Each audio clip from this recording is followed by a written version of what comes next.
കൃഷ്ണ മാതാജി. ഹരേ കൃഷ്ണ. ഓം നമോ ഭഗവതേ വാസുദേവായ. ഓം നമോ ഭഗവതേ വാസുദേവായ. ഓം അജ്ഞാനതിമിരാന്ധസ്യ ജ്ഞാനാഞ്ജനശലാകയ ചക്ഷുരുന്മീലിതം യേന തസ്മൈ ശ്രീ ഗുരവേ നമഃ.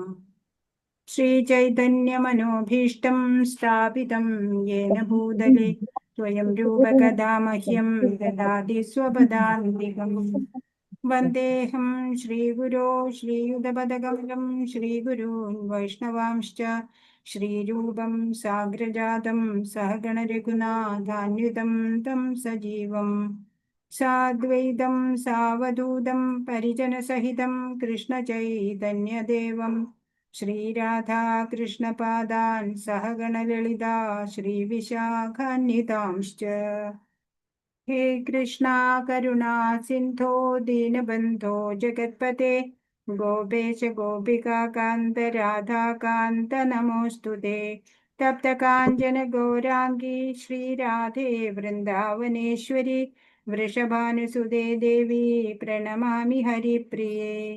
ജയ ശ്രീകൃഷ്ണ ചൈതന്യ പ്രഭു നിത്യാനന്ദ ശ്രീ അദ്വൈത ഗദാധര ശ്രീവാസാദി ഗൗരഭക്തവൃന്ദ. ഹരേ കൃഷ്ണ കൃഷ്ണ കൃഷ്ണ ഹരേ ഹരേ, ഹരേ രാമ രാമ രാമ ഹരേ ഹരേ. ഹരേ കൃഷ്ണ കൃഷ്ണ കൃഷ്ണ ഹരേ ഹരേ, ഹരേ രാമ രാമ രാമ ഹരേ ഹരേ. ശ്രീ ശ്രീ രാധാ ഗോവിന്ദ് കി ജയ്. ശ്രീല പ്രഭുപാദ് കി ജയ്. ഗുരു മഹാരാജ് കി ജയ്. ഹരേ കൃഷ്ണ. എല്ലാവർക്കും പ്രണാമം. ഹരേ കൃഷ്ണ. എല്ലാവർക്കും പ്രണാമം. ശ്രീ ശ്രീ രാധാ ഗോവിന്ദ് ടെമ്പിൾ ഇസ്കോൺ മാംഗ്ലൂരിൽ നിന്നുള്ള ഭഗവത്ഗീത പഠന ക്ലാസ്സിലേക്ക് എല്ലാവർക്കും സ്വാഗതം. ആരെയും കാണുന്നില്ല, ആരും വീഡിയോ ഓൺ ചെയ്ത് ക്ലാസ്സിലിരിക്കണില്ല അല്ലെ. പിന്നെ മാത്രല്ല ധന്യമാതാജി, ഇത് അറ്റൻഡൻസ് ആണോ ഗ്രൂപ്പിൽ ഇട്ടിട്ടുള്ളത്? ഹരേ കൃഷ്ണ. അല്ല മാതാജി, അത് എക്സാം നമ്മുടെ ലെവൽ 1ന്റെ എക്സാം എഴുതിയവരുടെ പേര് അവരുടെ സ്പെല്ലിംഗ് കറക്റ്റ് ആണെന്ന് ചെക്ക് ചെയ്യാൻ വേണ്ടി ഇട്ടതാ മാതാജി. Okay okay. ലിസ്റ്റ് ഇടാൻ പറഞ്ഞിരുന്നു ഇന്ന് മണിഭൂഷിത മാതാജി. ഇതിലെഴുതിയ കൂടാണ്ട് ഉണ്ടോ? എക്സാം എഴുതിയവരാ മാതാജി? അല്ല, പരീക്ഷ എഴുതാത്തവര് നമ്മുടെ ക്ലാസ്സിലുള്ളവര് വേറെ ഉണ്ടോ? പരീക്ഷ കുറച്ച് ആൾക്കാരുണ്ട് മാതാജി. എഴുതിയവര് കുറച്ച് ടൈം മാറിയവരുണ്ട്, ലെവൽ 2 അറ്റൻഡ് ചെയ്യാത്തവരുണ്ട്. പിന്നെ ഒന്നുകൂടെ അവര് ലെവൽ 1 ചില ആൾക്കാർ പറഞ്ഞല്ലോ മാതാജി, ഒന്നുകൂടെ ലെവൽ 1 അറ്റൻഡ് ചെയ്യാം. പക്ഷെ ഇപ്പൊ ലെവൽ 2 ഉള്ളു. ഇനി ലെവൽ 1 നമ്മുടെ ജനുവരിയിലല്ലേ ഉള്ളൂ. അതുകൊണ്ട് ലെവൽ 2 അറ്റൻഡ് ചെയ്യുന്നവരുണ്ട്. മാതാജി, ഞങ്ങളെയൊക്കെ കൊണ്ട് പരീക്ഷ എഴുതിച്ചായിരുന്നു. ലെവൽ 4-ലുള്ളവരായിരുന്നു. 4-ലോ? ഞങ്ങളും എഴുതി രണ്ടാമത് ഒന്നുകൂടെ. അന്ന് മണിഭൂഷിത മാതാജി എഴുതാൻ പറഞ്ഞായിരുന്നല്ലോ. അപ്പൊ അവരുടെ പേര് ഇതിൽ ഇൻക്ലൂഡ് ചെയ്തിട്ടുണ്ടോ? മാതാജി ഇതിൽ പറഞ്ഞവരുടെ പേര് എഴുതിയിട്ടുണ്ട്. ഇപ്പൊ നമ്മുടെ 11:30 ബാച്ചില് എഴുതിയ ആൾക്കാരുടെ പേര് എഴുതി ചെയ്തിട്ടുണ്ട് മാതാജി. എന്റെ ഉണ്ടോ മാതാജി? പ്രസന്നകുമാരി രാജഗോപാലൻ ഞങ്ങളൊക്കെ മാതാജി പക്ഷെ 11:30 അല്ലല്ലോ എഴുതിയത്. ആന്ന് മാതാജിയുടെ കൂടെ എഴുതിയേ. പ്രേമ മാതാജിയുടെ ക്ലാസ്സിലാണ് എഴുതിയ. പ്രേമ മാതാജി അല്ല മാതാജി ആ ടൈമിൽ ഉണ്ടായത്, സുനില മാതാജി ആയിരുന്നു. ഇല്ല, സുനില മാതാജിയാണ് എക്സാം നടത്തിയത്. അതെ അതെ. പ്രസന്ന മാതാജി ഉണ്ടായിരുന്നു. പക്ഷെ വേറെ നമ്മുടെ സ്ഥിരം ക്ലാസ്സിൽ വരുന്ന ഒരു പ്രസന്ന മാതാജി ഉണ്ട്. ആ മാതാജിയാണ് എഴുതിയത് മാതാജി. അപ്പൊ നമ്മള് ഞങ്ങളുടെയൊക്കെ പേര് ഇട്ടായിരുന്നു. ഞങ്ങളുടെ ഗ്രൂപ്പിലുള്ള മാതാജി ഇട്ടിട്ടുണ്ട്. എന്നാ 8:30 ആ ടൈമിലായിരിക്കും മാതാജി എഴുതിയിട്ടുണ്ട്. ഞാൻ മാതാജിയുടെ ബാച്ചിലായിരുന്നു ഫസ്റ്റില്. ഇപ്പൊ രണ്ടാമത് ഫസ്റ്റിൽ കയറിയ മാതാജിയുടെ കൂടെ എഴുതി. മണിഭൂഷിത മാതാജി ഉണ്ടായിരുന്നു അന്നേരം. നമ്മൾ 6:30 ഗ്രൂപ്പിലെ എക്സാം എഴുതിയത്. 6:30 അന്ന് ഫസ്റ്റ് ലെവല്.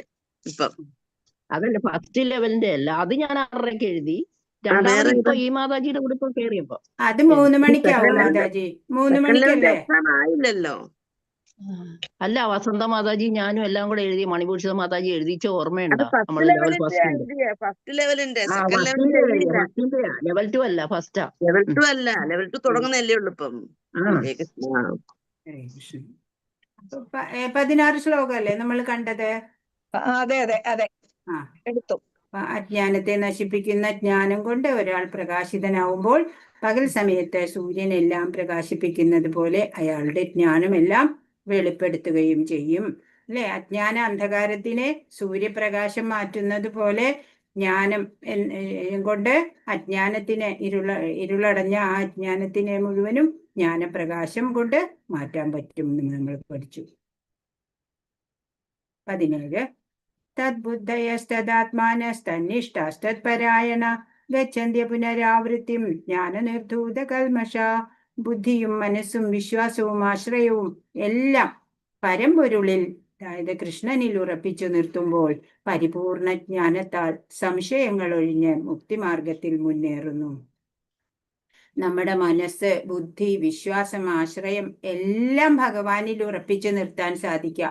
അങ്ങനെ വരുമ്പോ നമ്മൾ പരിപൂർണ ജ്ഞാനത്താല് പ്രകാശിതരാവും, തേജസ്സുറ്റവരാവും. ഒരു സംശയങ്ങളും പിന്നെ ബാക്കി ഉണ്ടാവില്ല നമുക്ക്. അപ്പൊ നമുക്ക് ഈ ആത്മീയ പാതയില് മുന്നേറാൻ സാധിക്കും. കൃഷ്ണനാണ് പരമമായ അതീന്ദ്രിയ സത്യം.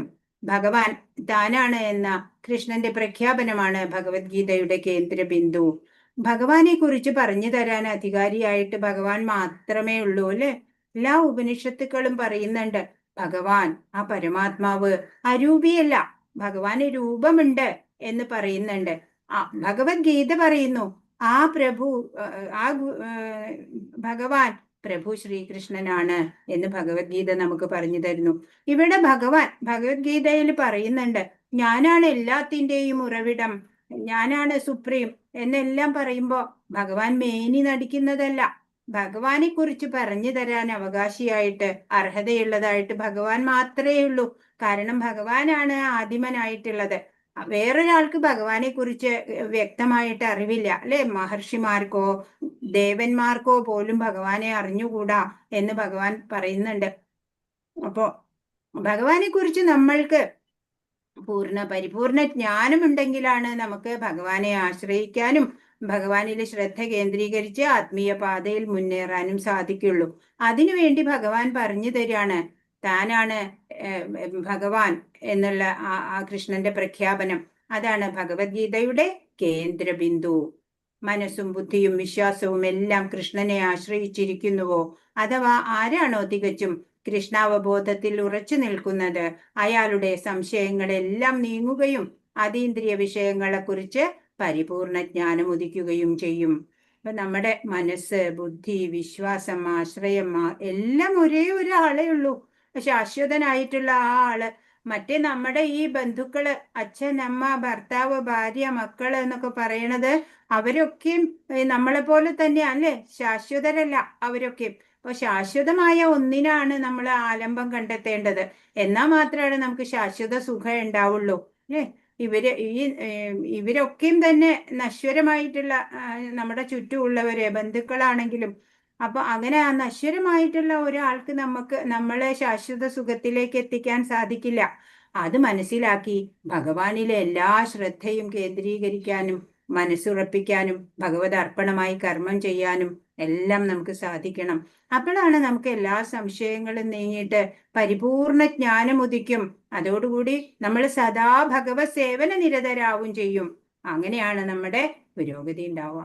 കൃഷ്ണാവബോധം സിദ്ധിച്ചാൽ കൃഷ്ണനിൽ ദ്വന്ദ്ഭാവം, ഒരേ സമയത്തു തന്നെ ഭേദവും അഭേദവും ഉണ്ടെന്ന് സ്പഷ്ടമായി അറിയാൻ കഴിയും. ഇത് ചൈതന്യ മഹാപ്രഭു 600 വർഷം മുമ്പ് ഇവിടെ വന്നു, അല്ലേ? ഭഗവാൻ കൃഷ്ണൻ തന്നെ ചൈതന്യ മഹാപ്രഭുവിന്റെ രൂപത്തിൽ ഇവിടെ അവതരിച്ചു, കരുണാവതാരമായിട്ട്. അന്ന് ആളുകൾക്ക് ശരീരത്തിന്റെ പട്ടിണി ആയിരുന്നില്ല, ആത്മാവിന്റെ പട്ടിണിയായിരുന്നു അന്ന്. അവരെ നാമജപത്തിലൂടെ ആ ഭഗവാനിലേക്ക് അടുപ്പിക്കാൻ വേണ്ടിയിട്ട് ഭക്തന്റെ ഭാവത്തിലാണ് ചൈതന്യ മഹാപ്രഭുവായിട്ട് ശ്രീകൃഷ്ണൻ കലിയുഗത്തിൽ അവതരിച്ചത്. ഓരോരുത്തർക്കും നാമജപ സങ്കീർത്തനത്തിന്റെ മഹത്വം വിവരിച്ചു കൊടുക്കാനും എല്ലാവരെയും കൃഷ്ണപ്രേമത്തില് കൊണ്ടുവരാനും എല്ലാവരെയും അതുവഴി ഭഗവത് ധാമത്തിലേക്ക് എത്തിക്കുക എന്നുള്ള ദൗത്യമായിരുന്നു ചൈതന്യ മഹാപ്രഭുവിൻ്റെത്. ഇപ്പൊ നമ്മള് ചൈതന്യ മഹാപ്രഭുവിന്റെ പരമ്പരയിലുള്ള ബ്രഹ്മമധ്വ ഗൗഡീയ സമ്പ്രദായത്തിലാണ് നമ്മൾ പഠിച്ചുകൊണ്ടിരിക്കുന്നത്, അല്ലെ? അപ്പോ അവിടെ ചൈതന്യ മഹാപ്രഭു ഒരു സിദ്ധാന്തവും ഒരു വീക്ഷണവും ഉണ്ടാക്കിയില്ല. പക്ഷെ അദ്ദേഹത്തിന്റെ അനുയായികള്, ശിഷ്യര് ഉണ്ടാക്കിയതാണ് അചിന്ത്യ ഭേദാഭേദം. അതാ ഇവിടെ പറയണേ, ഭേദവും അഭേദവും. ആ അചിന്ത്യ ഭേദാഭേദം എന്നുള്ള വാക്ക് കേൾക്കുമ്പോ ഒന്നും വേണ്ട. അതായത് ഭഗവാൻ, ആ പരമാത്മാവ്, ആ പരമാത്മാവിന്റെ അംശമായിട്ടുള്ള ആ ഡിവൈൻ സ്പാർക്ക്, അതാണ് നമ്മള് ജീവാത്മാവ് എന്ന് പറയുന്നത്. അപ്പൊ നമ്മള് ക്വാളിറ്റിയിൽ സെയിം ആണ്, അപ്പോ അഭേദമാണ്. ക്വാളിറ്റിയിൽ സെയിം ആണ് അല്ലെ ഭഗവാൻ, എന്നാ ക്വാണ്ടിറ്റിയിൽ നമ്മൾ വ്യത്യാസമുണ്ട്, അപ്പൊ അത് ഭേദായി. ഭഗവാനാണ് വിഭു, നമ്മൾ അണുവാണ്. അതുപോലെ ഭഗവാനിലുള്ള എല്ലാ കഴിവുകളും അല്ലെങ്കിൽ എല്ലാ ഐശ്വര്യങ്ങളും ഈ ഭഗവത് അംശമായിട്ടുള്ള ഈ സ്പാർക്ക്, ഈ സ്ഫുലിംഗത്തിനുമുണ്ട്. അതൊക്കെ നമ്മൾ അറിയാം. അതിന്റെ ഭേദവും അഭേദവും ഒക്കെ വേർതിരിച്ചറിയുന്നതാണ്. ആ വീക്ഷണാണ് ആ ചൈതന്യ മഹാപ്രഭുവിന്റെ അനുയായികൾ ഉണ്ടാക്കിയ ചിന്ത്യ ഭേദാഭേദം എന്നുള്ളത്. അതൊക്കെ നമ്മൾ പോകെ പോകെ പഠിക്കും. ഹരേ കൃഷ്ണ. 18ാമത്തെ ശ്ലോകം ഉജ്ജ്വലമായിട്ടുള്ള ശ്ലോകാണ്. ഇതെല്ലാരും പറ്റുമെങ്കിൽ പഠിക്കൂ. വിദ്യാ വിനയ സമ്പന്നെ ബ്രാഹ്മണേ ഗവിഹസ്തിനി ശൂനി ചൈവ സ്വഭാഗേ ച പണ്ഡിതാ സമദർശിന. അറിവും വിനയവുമുള്ള ബ്രാഹ്മണനെയും പശുവിനെയും ആനയെയും നായയെയും നായ് മാംസം ഭക്ഷിക്കുന്ന ചണ്ടാലനെയും സമദൃഷ്ടിയോടെയാണ് യഥാർത്ഥ ജ്ഞാനമുള്ളവരായ വിനയാന്വിതരായ പണ്ഡിതന്മാർ വീക്ഷിക്കുന്നത്. അപ്പോ എല്ലാവരെയും പണ്ഡിതന്മാര് ഒരേപോലെ വീക്ഷിക്കുന്ന പറയണത്. ആര് പണ്ഡിതൻ? കാവ്യ ഉടുത്താ മതിയോ പണ്ഡിതനാവോ? ഇല്ല അല്ലെ. ഭഗവാനെ കുറിച്ചുള്ള യഥാർത്ഥ ജ്ഞാനമുള്ളവരായിരിക്കണം അല്ലെ. ആ ഭഗവത് അംശമായിട്ടുള്ള ജീവാത്മാക്കള് എല്ലാത്തിലും ഒരേ ജീവ ചൈതന്യമാണ്, ഒരേ പ്രജ്ഞ, ഒരേ അവബോധമാണ് എല്ലാത്തിലും ഭഗവാൻ. ആ ഭഗവാൻ ചരാചരാത്മാവാണ്. ചരങ്ങളിലും അചരങ്ങളിലും എല്ലാത്തിലും ഉണ്ട് ഭഗവാൻ അല്ലെ. നമ്മൾ പഠിച്ചു, നമ്മുടെ പൂർവികരെ സമുദ്രത്തെ ആരാധിക്കാൻ, പർവ്വതത്തെ ആരാധിക്കാൻ ഒക്കെ നമ്മളെ പഠിപ്പിച്ചു അല്ലെ. എല്ലാം ചരാചരാത്മാവായിട്ടുള്ള ഭഗവാൻ എല്ലായിടവും നിറഞ്ഞു നിൽക്കാണ്. അപ്പോ അറിവും വിനയവുമുള്ള ബ്രാഹ്മണനെയും പശുവിനെയും ആനയെയും നായയെയും നായ് മാംസം ഭക്ഷിക്കുന്ന ചണ്ടാളനെയും സമദൃഷ്ടിയോടെയാണ് യഥാർത്ഥ ജ്ഞാനമുള്ളവരായ വിനയാന്വിതരായ പണ്ഡിതന്മാർ വീക്ഷിക്കുന്നത്. വിനയവും വേണം, ജ്ഞാനവും വേണം. അങ്ങനെയാ, അപ്പോഴാ പണ്ഡിതനാവുള്ളൂ അല്ലെ. അപ്പോ അവർക്ക് തോന്നാൻ പറ്റുള്ളൂ. അല്ലെങ്കിൽ വേറെ പേരൊക്കെ എന്താ ചെയ്യാ, നായ ഒക്കെ കണ്ട പോടുന്നു എന്ന് പറഞ്ഞിട്ട് അതിനെ ആട്ടി ഓടിക്കാൻ തുടങ്ങും. പക്ഷെ അതിനും നമ്മളുടേതായ അത്രയും അവകാശം ഇവിടെ ജീവിക്കാൻ ആ ഓരോ ജീവികൾക്കും ഉണ്ട്. അതിന്റെ ഉള്ളിലും ഉള്ളത് ആ ഭഗവാന്റെ ആ ചൈതന്യം തന്നെയാണ് അല്ലെ. ആ സ്പാർക്ക്, ആ സ്ഫുലിംഗം, ആ ദൈവത്തിന്റെ അംശമാണ് അതിനകത്തുമുള്ളത്. അങ്ങനെ വിചാരിച്ച് നമ്മള് സെൽഫ് റെസ്പെക്റ്റും മറ്റുള്ള സർവഭൂതങ്ങളെയും നമ്മൾ ആദരിക്കാൻ പഠിക്കണം. അങ്ങനെ സമഭാവനയോടെ കാണണം. ഇപ്പൊ അറിവും വിനയവും ഉള്ള ബ്രാഹ്മണൻ, വലിയ പണ്ഡിതനായ ഒരു ബ്രാഹ്മണൻ ഉണ്ട്, ജ്ഞാനിയായിട്ടുള്ള. ആ ബ്രാഹ്മണനെ കാണുമ്പോൾ തൊഴുക, മറ്റുള്ളവരെയൊക്കെ കാണുമ്പോൾ ആട്ടിപ്പായിക്കുക. അങ്ങനെയാ നമ്മൾ ചെയ്യാല്ലേ. ഇപ്പോ ക്ഷേത്രത്തിൽ തന്നെ പോകുന്നവര് അമ്പലത്തിലൊക്കെ ചെന്ന് ഭഗവാനെയൊക്കെ അങ്ങ് എന്താ പറയാ പ്രണമിച്ച് നമസ്കരിച്ച് അവിടെ വീണ് കിടക്കും. എന്നാലോ പുറത്തിറങ്ങുമ്പോ അവിടുത്തെ ഒരു സ്വീപ്പറെ കണ്ടു കഴിഞ്ഞാലോ അപ്പൊ മൈൻഡ് ചെയ്യുന്നില്ല അല്ലെ. അവരെ മാറി നിൽക്കാൻ പറയും. അങ്ങനെയല്ല. ആ ഭഗവാനും ആ ഭഗവാന്റെ ആ ജനങ്ങളെ ജനാർദ്ദനായിട്ട് കാണുക അല്ലെ, നരനെ നാരായണനായിട്ട് കാണുക. അങ്ങനെയാണ് സർവഭൂതങ്ങളോട് ദയുണ്ടാവുക. അങ്ങനെ വേണം. അങ്ങനെയാണ് ഒരു ജ്ഞാനവും വിനയവുമുള്ള ഒരു പണ്ഡിതൻ എല്ലാവരെയും വീക്ഷിക്കുന്നത്. അങ്ങനെ അസമമായിട്ടാണ് വീക്ഷിക്കുക. കൃഷ്ണാവബോധം ഉദിച്ചവർക്ക് വർഗവിവേചനമോ ജാതിഭേദമോ ഉണ്ടാവില്ല.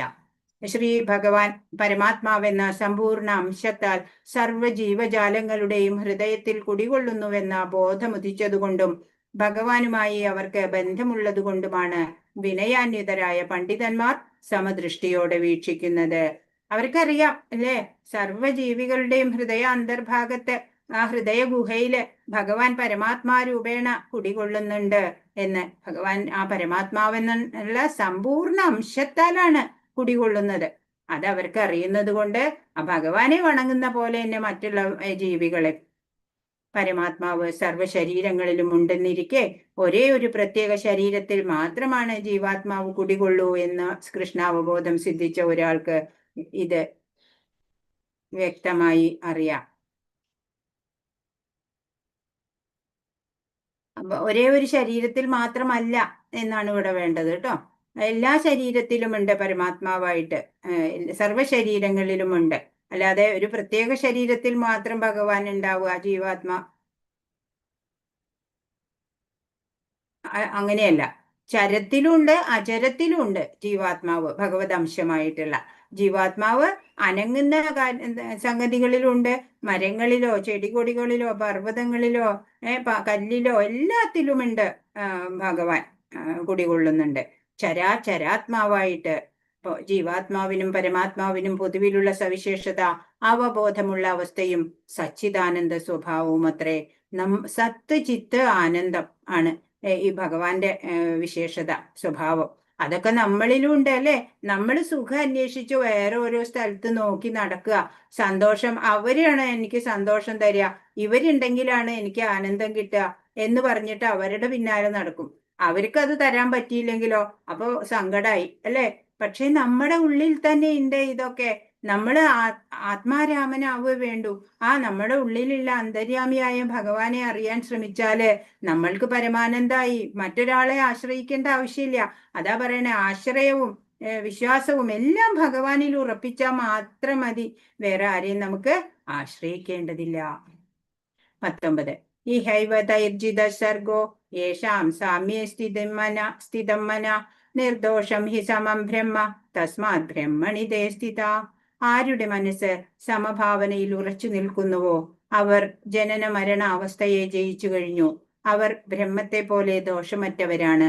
അതുകൊണ്ട് അവർ ബ്രഹ്മപദസ്ഥരുമാണ്. അപ്പോ അവരുടെ മനസ്സ് സമഭാവനയിൽ ഉറച്ചു നിൽക്കും അല്ലെ. അത് അയാള് വലുത് ഇയാൾ ഇത്തിരി ചെറുത്, അങ്ങനെ ഒന്നും ഭേദഭാവം ഉണ്ടാവില്ല. അവരോ ജനന മരണ അവസ്ഥയൊക്കെ ജയിച്ചു കഴിഞ്ഞു. പിന്നീട് അവർക്ക് ജനനോ മരണോ ഒന്നുമില്ല. അവര് ബ്രഹ്മം എന്നുള്ള പോലെ ദോഷമറ്റവരാണ്, പ്യുവറായി കഴിഞ്ഞു അവര്. അതുകൊണ്ട് അവര് ബ്രഹ്മപദസ്ഥരാണ്.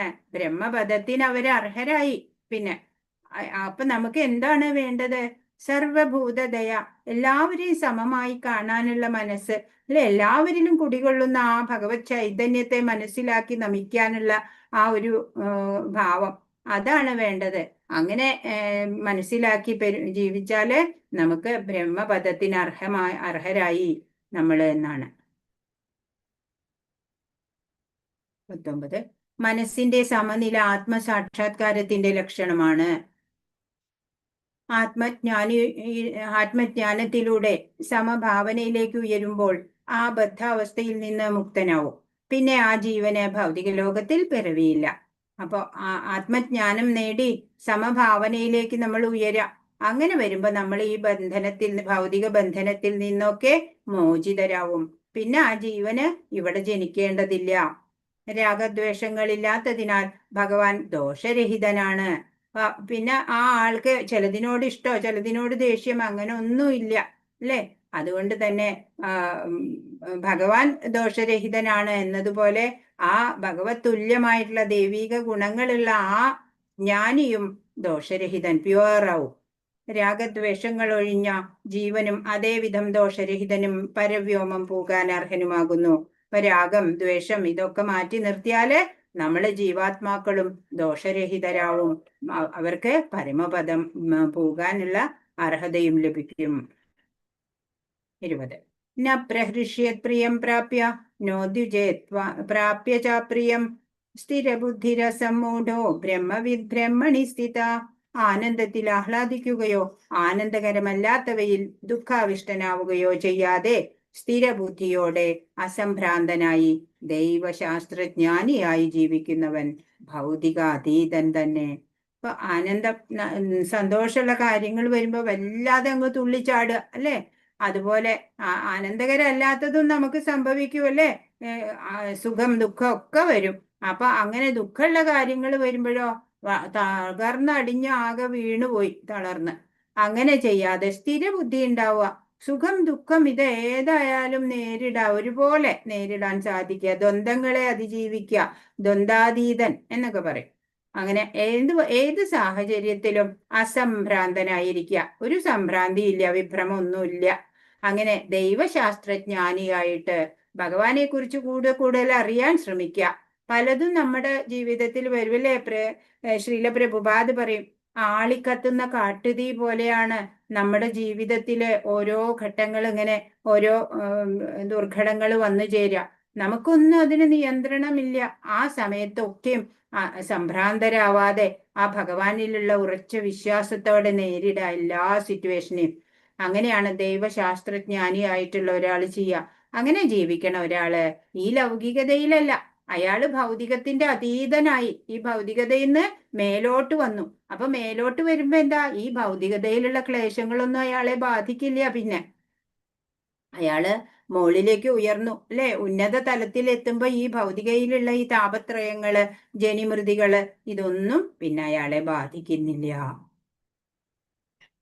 20 ശരീരവും താനും ഒന്നാണെന്നുള്ള മിഥ്യാബോധം ഉണ്ടാവില്ലെന്നതാണ് ആത്മസാക്ഷാത്കാരം സിദ്ധിച്ച മനുഷ്യന്റെ ലക്ഷണം.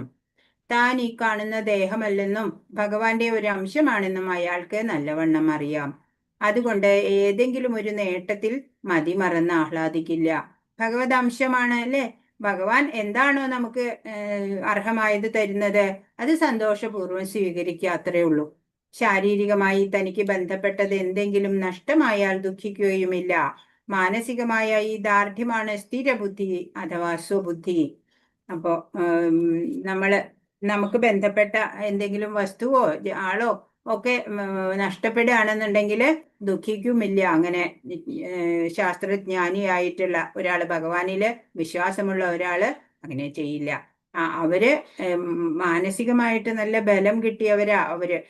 മാനസികമായ ഈ ദാർഢ്യം, ദൃഢത ഉണ്ട്. അത് സ്ഥിരബുദ്ധി അഥവാ സ്വബുദ്ധി എന്ന് പറയും.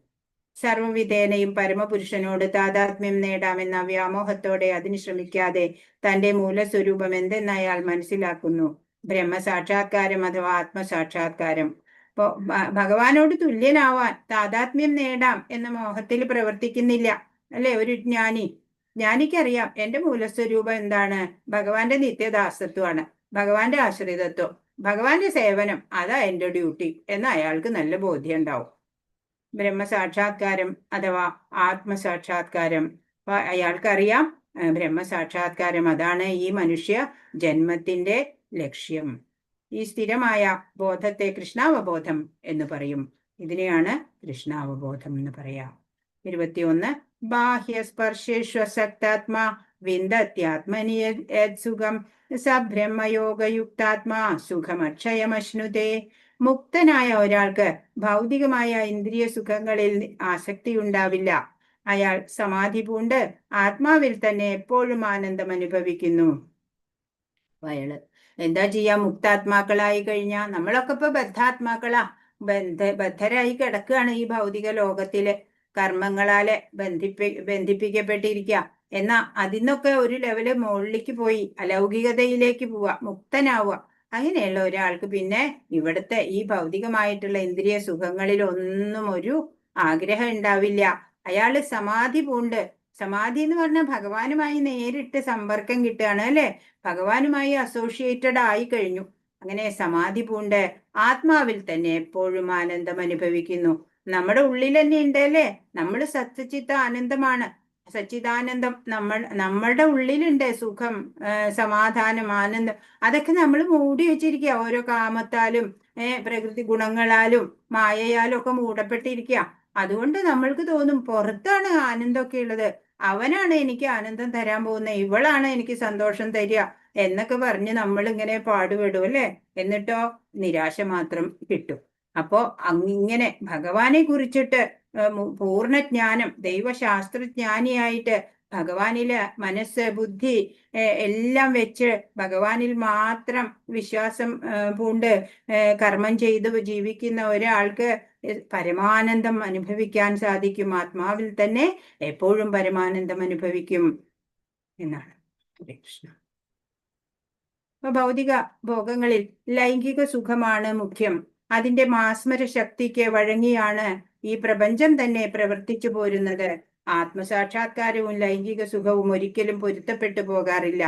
കൃഷ്ണാവബോധം സിദ്ധിച്ചയാൾ മഹാത്മാവാകയാൽ ഏത് വിഷയസുഖങ്ങളിലും അനാസക്തനായിരിക്കും. അപ്പോ ഭഗവാനെ കിട്ടിക്കഴിഞ്ഞാൽ പിന്നെ മറ്റ് സുഖങ്ങളൊക്കെ ക്ഷണികമാണ് എന്നറിഞ്ഞ് അതിനെയൊക്കെ ഒഴിവാക്കുക. അതിലൊന്നും ആ ഒരു ജ്ഞാനിക്ക് താല്പര്യം ഉണ്ടാവില്ല. 22 യേ ഹി സംസ്പർശജാ ഭോഗ ദുഃഖയോ നയേവതേ ആദ്യന്തവന്ത കൗന്ദേയ നതേഷു രമതേ ബുധാ.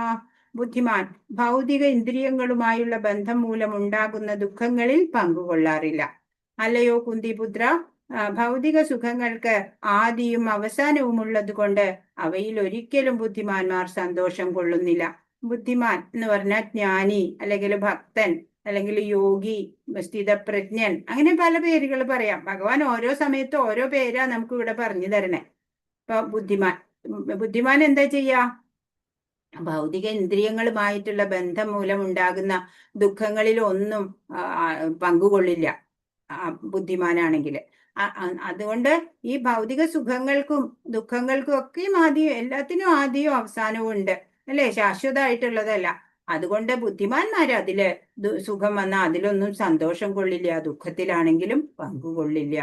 അറിയാം ഇതൊക്കെ വന്നു പോകുന്നതാണ്, അല്ലെ? ഇപ്പോ രണ്ട് ദുഃഖങ്ങളുടെ ഇടയ്ക്ക് രണ്ട് ദുഃഖങ്ങൾ ഉണ്ടാവും. ഇവിടെ ഉണ്ടാവും ഒരെണ്ണം ഇവിടെ.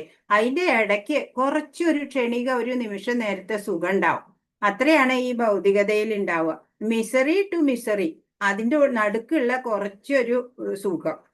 അതിനു വേണ്ടിയിട്ട് ഈ ബുദ്ധിമാന്മാര് പാടുപെടില്ല. ഭൗതികമായ ഇന്ദ്രിയ സുഖങ്ങൾ ഇന്ദ്രിയങ്ങളുമായുള്ള ബന്ധം കൊണ്ടാണ് ഉണ്ടാവുന്നത്. അവ ക്ഷണികമാണ്. അപ്പോ ഭൗതികമായ ഇന്ദ്രിയ സുഖങ്ങൾ എങ്ങനെയാണ്? ഇന്ദ്രിയങ്ങളുമായിട്ടുള്ള ബന്ധം കൊണ്ടാണ് ഉണ്ടാവുന്നത്. ഇന്ദ്രിയങ്ങളെയും മനസ്സിനെയും ഒക്കെ റെഗുലേറ്റ് ചെയ്തു വെച്ചിരിക്കുന്ന ഒരു ജ്ഞാനിക്കോ അതിലൊന്നും മൈൻഡ് തന്നെ ചെയ്യേണ്ട ആവശ്യമില്ല, അല്ലെ? ഭഗവാനിലാണ് വിശ്വാസവും ആശ്രയവും ആ ജ്ഞാനിക്ക്. യോഗികൾ പരമസത്യത്തിൽ നിന്ന് അനന്തവും ഇന്ദ്രിയാതീതവുമായ ആനന്ദം അനുഭവിക്കുന്നു.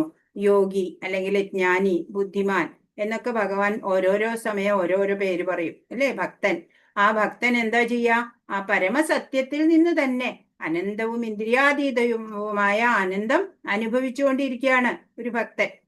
യഥാർത്ഥ യോഗികളാവട്ടെ, വിജ്ഞരായ അതീന്ദ്രിയ ജ്ഞാനിയാവട്ടെ, വിഷയസുഖങ്ങളിൽ ആസക്തരാവില്ല.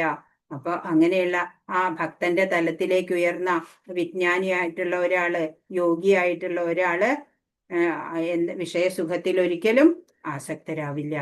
ഭൗതിക സുഖസക്തനാണോ അത്രയും കൂടുതൽ ഭൗതിക ക്ലേശങ്ങൾക്കിരയായി തീരും.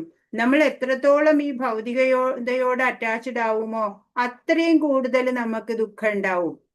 നമ്മൾ എത്ര ഡിറ്റാച്ച്ഡ് ആവണോ, കോംബോ ആണ്, നമുക്കറിയാലേ? ഭൗതികതയിൽ നിന്ന് ഡിറ്റാച്ച്ഡ് ആവുക, ഭഗവാനിലേക്ക് അറ്റാച്ച്ഡ് ആവുക, എന്നാൽ മാത്രമാണ് നമുക്ക് സുഖം ഉണ്ടാവുള്ളൂ.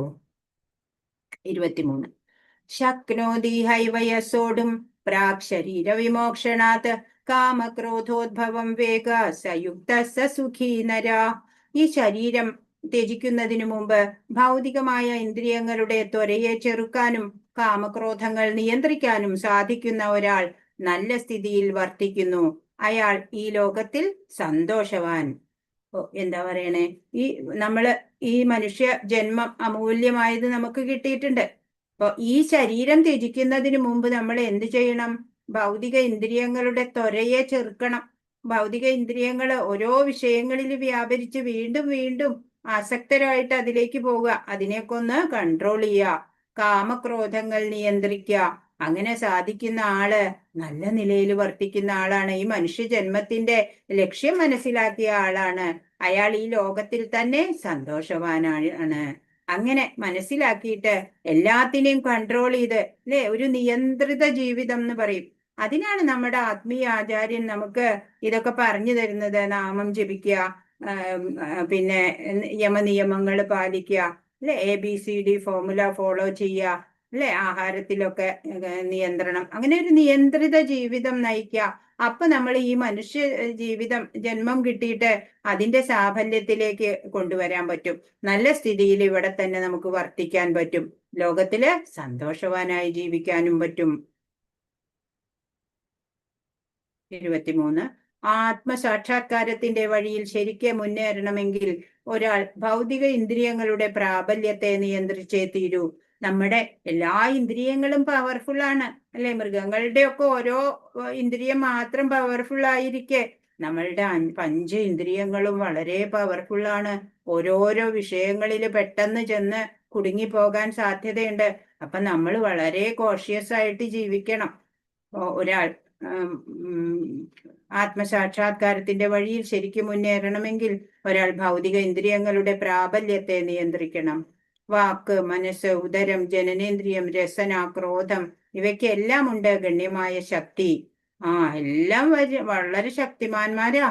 വ്യത്യസ്തങ്ങളായ ഈ ഇന്ദ്രിയങ്ങളെയും മനസ്സിനെയും കീഴടക്കാൻ സാധിച്ചവൻ ഗോസ്വാമി അഥവാ സ്വാമി എന്ന് വിളിക്കപ്പെടുന്നു. അപ്പൊ നമ്മള് ഗോദാസൻ ആണ്. നമ്മൾ ഇന്ദ്രിയങ്ങളുടെയൊക്കെ ദാസനാ. അപ്പൊ നമ്മള് ഗോദാസന്മാര്. ഈ ഇന്ദ്രിയങ്ങളെയും മനസ്സിനെയൊക്കെ നിയന്ത്രിക്കാൻ സാധിച്ചവര് ഗോസ്വാമിയാവും. നമ്മളിപ്പോ ഗോദാസനാ. ഇന്ദ്രിയ നിയന്ത്രണം ചെയ്യാൻ കഴിയുമെങ്കിൽ ആത്മസാക്ഷാത്കാരമായി. ആത്മസാക്ഷാത്കാരത്തിൽ ഒരാൾ സന്തുഷ്ടനാവും. അപ്പൊ എല്ലാത്തിനെയും ഇങ്ങനെ കൺട്രോൾ ഇല്ലാണ്ട് അഴിച്ചുവിടല്ല, നിയന്ത്രിത ജീവിതം നയിക്കുക. അപ്പോഴാണ് നമുക്ക് ഭഗവാനെ പൂർണ്ണമായിട്ട് മനസ്സിലാക്കാൻ സാധിക്കുക. ആത്മസാക്ഷാത്കാരം ലഭിക്കണു എന്നൊക്കെ പറയുക. അപ്പോഴാണ് നമുക്ക് പരമാനന്ദം ലഭിക്കുക.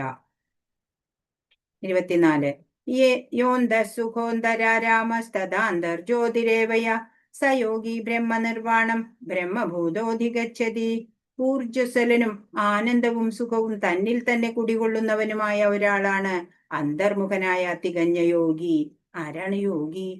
ബ്രഹ്മനിർവാണം പൂകിയായാൽ മരണാനന്തരം പരമപദം പ്രാപിക്കും. യോഗി അല്ലെങ്കിൽ ബ്രഹ്മനിർവാണം പൂകിയ ആളാരാ? ഊർജ്ജസ്വലനായിരിക്കും അല്ലെ? ഭഗവാന് ഹിതത്തിനായിക്കൊണ്ട് കർമ്മം ചെയ്യാൻ ഓടി നടന്ന് കർമ്മം ചെയ്യും. അലസനായിട്ട് ഒരിക്കലും ഇരിക്കില്ല. ആനന്ദവും സുഖവും ഒക്കെ തന്നിൽ തന്നെ കുടികൊള്ളുന്ന ആളാണ്. ആൾക്കറിയാം എവിടെയും ഒരാളെ ആശ്രയിച്ചു പോണ്ട. അവൾ എനിക്ക് ആനന്ദം തരും, ഇവൻ എനിക്ക് സുഖം തരുന്ന ഒന്നും പറഞ്ഞിട്ട് ആ യോഗി നടക്കില്ല അല്ലെ? അയാൾക്ക് അയാളുടെ ആത്മാരാമൻ എന്നാ പറയാ. നമ്മൾ ഇന്ദ്രിയാരാമൻ. അതാ നമ്മള്. അങ്ങനെയുള്ള ആള് ആത്മാരാമനാണ്. തന്നിൽ തന്നെ കുടികൊള്ളുന്നവനുമായിട്ടുള്ള ഒരാളാണ് അന്തർമുഖനായ തികഞ്ഞ യോഗി. അയാൾക്ക് ആത്മാവിനെ അറിയാൻ പറ്റും. അപ്പൊ ആത്മവിശ്വാസം എന്നൊക്കെയുള്ളൊരു വാക്കുണ്ട്. നമ്മൾ അതിന്റെ ശരിയായ അർത്ഥത്തിലല്ല ആ വാക്ക് ഉപയോഗിക്കണേ. കോൺഫിഡൻസ് എന്നുള്ള ആത്മവിശ്വാസം. അപ്പൊ ആത്മാവ്, ആ ഭഗവാനിലുള്ള വിശ്വാസം, അങ്ങനെയാണ് അർത്ഥം എടുക്കാൻ പറ്റുക അതിന്. അപ്പോ അങ്ങനെ ആത്മാവിൽ തന്നെ ആനന്ദം കണ്ടെത്തുന്ന അന്തർമുഖനായ യോഗി ബ്രഹ്മനിർവാണം പോകുന്ന ആളാ. ബ്രഹ്മനിർവാണത്തിലെത്തിയ ആളാണ്. മരണാനന്തരം പരമപദം പ്രാപിക്കും. മുക്തനായ ഒരാൾ ബാഹ്യവും ഭൗതികവുമായ സുഖം ആഗ്രഹിക്കില്ല. ഇതത്രേ ബ്രഹ്മഭൂതാവസ്ഥ. ഏതാ ബ്രഹ്മഭൂതാവസ്ഥ ചോദിച്ചാൽ എന്താ പറയാ? മുക്തനായി കഴിഞ്ഞാല് ഈ ഭൗതികതയിൽ നിന്നൊക്കെ ആസക്തി വെടിഞ്ഞ ഒരാള്, ഭഗവാനിൽ മനസ്സുറപ്പിച്ച ഒരാള്, മുക്തനായ ഒരാള് എന്ന് പറയും. അയാൾക്ക് ബാഹ്യമായിട്ടും ഭൗതികമായിട്ടും ഒരു സുഖവും ആഗ്രഹിക്കില്ല. അങ്ങനെയുള്ള അവസ്ഥയാണ് ബ്രഹ്മഭൂതാവസ്ഥ. ബ്രഹ്മഭൂതാവസ്ഥ ഈ നിലയിലെത്തിയ യോഗി സ്വധാമമായ ഭഗവത് ധാമം പ്രാപിക്കുമെന്ന് ഉറപ്പാണ്. അങ്ങനെ ബ്രഹ്മഭൂതാവസ്ഥയിൽ എത്തി എന്നുണ്ടെങ്കിൽ ഉറപ്പാ അയാൾക്ക് പിന്നെ സ്വധാമത്തിലേക്ക് പ്രവേശനം, ടിക്കറ്റ് കിട്ടി. 25 ലഭന്തേ ബ്രഹ്മനിർവാണം ഋഷയ ക്ഷീണകൽമഷ ഛിന്നദ്വൈതായതാത്മാന സർവഭൂതഹിതേരത.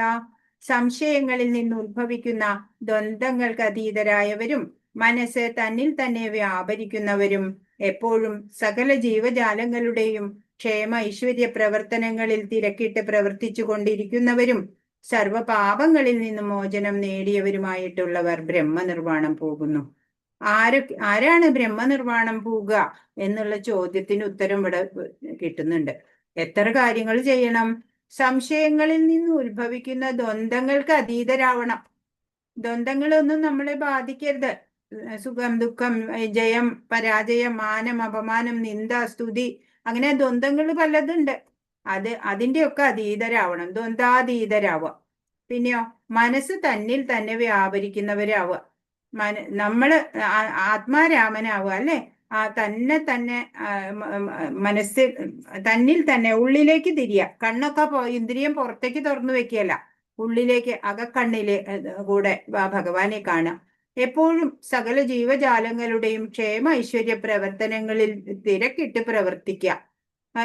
നമ്മുടെ ചുറ്റും അല്ലെ, ഇപ്പൊ ഈ സ്ട്രേ ഡോഗ്സ് ഒക്കെ അനേകം ഉണ്ട് അല്ലെ. ദൈന്യമായിട്ട് അവരുടെ കണ്ണുകളിൽ നോക്കിയ ദീനത ഇങ്ങനെ നമുക്ക് കാണാൻ പറ്റും. അവർക്കൊക്കെ എന്തെങ്കിലും ആഹാരം കൊടുക്കുക, അങ്ങനെ എന്തെങ്കിലും നമ്മുടെ ചുറ്റുമുള്ള ജീവജാലങ്ങളുടെ ക്ഷേമ ഐശ്വര്യത്തിന് സഹായിക്കാൻ നമ്മൾ തിരക്കിട്ട് പ്രവർത്തിച്ചു കൊണ്ടിരിക്കുന്നവരും സർവപാപങ്ങളിൽ നിന്നും മോചനം നേടിയവരുമായിട്ടുള്ളവർ ബ്രഹ്മനിർവാണം പോകും. ദ്വന്ദ്ങ്ങൾക്ക് അതീതരാവണം. പിന്നെ തന്നിൽ തന്നെ മനസ്സ് നിർത്തണം. പിന്നെ സർവഭൂത ദയ വേണം. അങ്ങനെ അങ്ങനെയൊക്കെ ചെയ്യണവർക്ക് പാപമോചനം കിട്ടിക്കഴിഞ്ഞു. അങ്ങനെയുള്ളവര് ബ്രഹ്മനിർവാണം പോകും.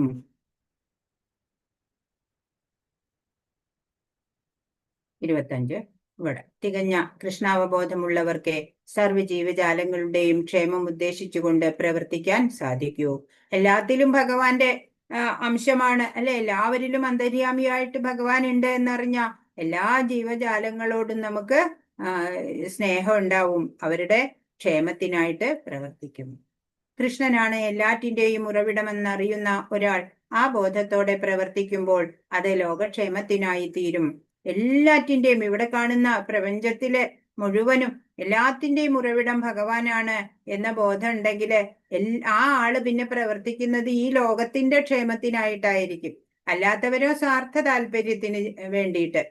ഇങ്ങനെ ഭഗവാന്റെ ആ സർവവ്യാപിത്വം, അചിന്തനീയമായിട്ടുള്ള ആ സർവജ്ഞത്വം മനസ്സിലാക്കുന്ന ഒരാള് പ്രവർത്തിക്കുന്നത് ലോകക്ഷേമകരമായിട്ടുള്ളതായിരിക്കും ആ പ്രവർത്തനം. പരമാസ്വാദകനും പരമാധികാരിയും പരമസുഹൃത്തും കൃഷ്ണനാണെന്ന സത്യം വിസ്മരിക്കുന്നത് കൊണ്ടാണ് മനുഷ്യവർഗത്തിന് ക്ലേശങ്ങൾ അനുഭവിക്കേണ്ടി വരുന്നത്. മനുഷ്യൻ വിചാരിക്കും, ഞാൻ പണിയെടുക്കുന്നുണ്ട്, ഞാൻ സമ്പാദിച്ചു, ഞാൻ അതുണ്ട്, എനിക്ക് ഇത്ര പദവിയുണ്ട് എന്നൊക്കെ വിചാരിച്ചാല് ക്ലേശം മാത്രാണ്. എല്ലാത്തിൻ്റെയും പരമാസ്വാദകൻ, പരമാധികാരി, പരമസുഹൃത്ത് എല്ലാം കൃഷ്ണനാണ് എന്നുള്ള ആ പരമസത്യം നമ്മൾ അറിയണം. അത് മറക്കുമ്പോഴാണ് മനുഷ്യവർഗത്തിന് ക്ലേശങ്ങള്, ദുരിതങ്ങളൊക്കെ അനുഭവിക്കേണ്ടി വരുന്നത്. ജീവിതത്തിനു വേണ്ടിയുള്ള കഠിന പ്രയത്നത്തിൽ നേരിടുന്ന ക്ലേശങ്ങൾക്ക് കാരണം ഭഗവാനുമായി മനുഷ്യനുള്ള ബന്ധത്തെ മറക്കുന്നതാണ്. ഇപ്പൊ നമ്മള് ഒരു മരത്തിൽ നിന്ന് പോലെ ഒരു പച്ച ഇല പറിച്ചു വിചാരിക്കുക, കുറച്ചു സമയത്തിനകം അത് വാടിപ്പോവും അല്ലെ. മരത്തിൽ തന്നെ അത് നിൽക്കുമായിരുന്നെങ്കിൽ കുറച്ചുകൂടെ കാലം അത് നിന്നേനെ. പഴുത്ത് വീഴും, കുറെ കാലം കഴിയുമ്പോൾ ഇല പഴുത്തിട്ട് വീണു പോവും. പക്ഷെ പറിച്ചെടുത്താൽ പെട്ടെന്ന് അത് വാടി പോയി അല്ലേ. അതുപോലെയാണ് ഭഗവാനോട് ബന്ധപ്പെട്ട് നിൽക്കുകയാണെങ്കിൽ നമുക്ക് എപ്പോഴും സന്തോഷമായിട്ട് നിൽക്കാൻ പറ്റും. ഭഗവാനിൽ നിന്ന് വേർപെട്ട് നിൽക്കുകയാണെങ്കിലോ നമുക്ക് ദുഃഖ ദുരിതങ്ങള് അനുഭവിക്കണം. കൃഷ്ണനുമായുള്ള ആ ബന്ധത്തെക്കുറിച്ച് ശരിക്കും മനസ്സിലാക്കിയവർ ഭൗതിക ശരീരത്തിൽ തന്നെ ഇരിക്കലും മുക്താത്മാവാണ്. ഭഗവാനുമായിട്ടുള്ള ബന്ധം, നമ്മളും ഭഗവാനും എന്താണ് ബന്ധം എന്നൊക്കെ ശരിയായി മനസ്സിലാക്കിയവര് ഈ ലോകത്തിൽ ജീവിക്കുമ്പോഴും മുക്താത്മാവായി തന്നെ ജീവിക്കും. നമ്മുടെ മഹാത്മാക്കളൊക്കെ അങ്ങനെയാണ് അല്ലെ. അവര് കർമ്മം നിരതരായിരിക്കും, ലൗകികരെ പോലെ കർമ്മം ചെയ്യും. പക്ഷെ അവരുടെ ഭാവനയാണ് ആത്മീയ തലത്തിലേക്ക് ഉയർന്നു കഴിഞ്ഞിട്ടുണ്ട്. അങ്ങനെ ചെയ്യുന്ന കർമ്മങ്ങളാണ് ബന്ധനങ്ങളില്ലാതിന്, അത് അവരെ മുക്തനാക്കും.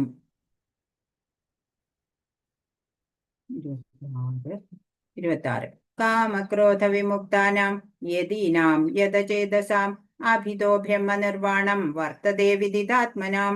കാമക്രോധങ്ങൾ ഒഴിഞ്ഞ് അച്ചടക്കത്തോടെ പരിപൂർണതയ്ക്കു വേണ്ടി അനവരതം യത്നിക്കുന്ന ആത്മസാക്ഷാത്കാരം നേടിയവർക്ക് അചിരേണ പരമപദപ്രാപ്തി സുനിശ്ചിതമാണ്. ആർക്കാണ് പരമപദപ്രാപ്തി ഉറപ്പുള്ളത്? കാമക്രോധങ്ങൾ ഒഴിയണം, അച്ചടക്കത്തോടെ പരിപൂർണതയ്ക്ക് വേണ്ടിയിട്ട് അനവരതം യത്നിക്കണം, കഠിന പ്രയത്നം വേണം. അങ്ങനെ ആത്മസാക്ഷാത്കാരം ലഭിച്ചവർക്ക് അചിരേണ പെട്ടെന്ന് തന്നെ പരമപദ പ്രാപ്തി സുനിശ്ചിതമായിട്ടും കിട്ടും എന്നാണ്. എന്തൊക്കെ ചെയ്യണം? കാമക്രോധങ്ങളെ ഒക്കെ മാറ്റി വെക്കണം. എന്നിട്ടോ ഡിസിപ്ലിൻഡ് ലൈഫ് ആവണം അല്ലെ. അങ്ങനെ പരിപൂർണതയ്ക്ക് വേണ്ടിയിട്ട്, അതായത് ഭഗവാന്റെ തൃപ്തിക്ക് വേണ്ടിയിട്ട് ഹാർഡ് വർക്ക് ചെയ്യണം. നല്ലോണം കഷ്ടപ്പാടുണ്ട്, നിന്ദകള് കേൾക്കേണ്ടി വരും, ബുദ്ധിമുട്ടുകൾ സഹിക്കേണ്ടി വരും. അതിലൊന്നും പിന്മാറാതെ അനവരതം യത്നിക്കാം അങ്ങനെ ആത്മസാക്ഷാത്കാരം നേടിയവർക്ക് പെട്ടെന്ന് പിന്നെ പരമപദപ്രാപ്തി ലഭിക്കും, ഉറപ്പാണ്. മുക്തിക്കു വേണ്ടി നിരന്തരം യത്നിച്ചു കൊണ്ടിരിക്കുന്ന പവിത്ര ആത്മാക്കളിൽ വെച്ച് ഉത്തമനാണ് കൃഷ്ണാവബോധം സിദ്ധിച്ചവൻ.